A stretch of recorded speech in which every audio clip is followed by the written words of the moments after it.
El govern a punt per al boom turístic.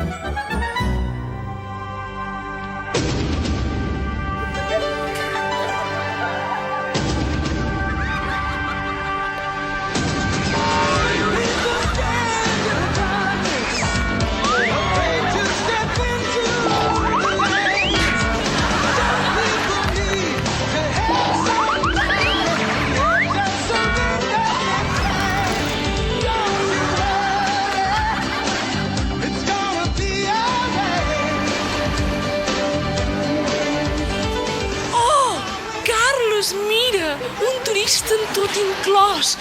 El nom a salvar. I de passada el seduiré amb els meus encants.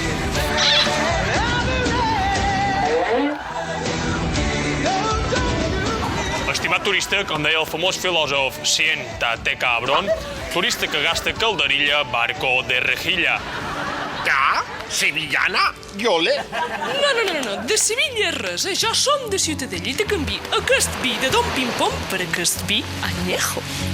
I de quin añejo és? Ja, paella, ja. No, paella no, per vostè, Gastau. Que no voldríeu llogar un llate? Ja tenen any. Idò, ja te vale, Carles, crec que haurem de fer servir la nostra arma secreta. Es boca a boca! No, atura, Joana, com deia la famosa concubina que xunga vende moto, no és el mateix un turista sibarita que sibarrita de turista. Jo, Carles, de vegades no sé si ets un geni o si ets un friqui. Els turistes són com esports. Se'ls ha d'engreixar i després s'aprofita fins i tot el cap. Au, turista, mengeu. Però què fas, Carles? Que no fodes. Ai, ara sí. Boca a boca. Ja! Abachtung!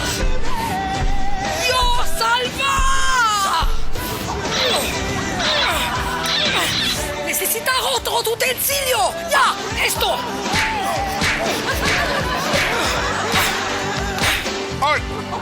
Estos turistas, cuando vuelven a Alemania, siempre decir cosas como ya te diré cosas o no voy a sentir d'altra. Yo no querer que ellos volver más aquí. Però, Àngela, el turisme és el motor de Balears. Danos más gasolina, danos más gasolina. Ya, good. Pero solo si puedo pasar una noche de hotel con Carles Manera, con todo incluido. Sí. Com deia el filòsof alemany Hans Descojonen, patata alemana con Frankfurt mallorquín, menudo festín.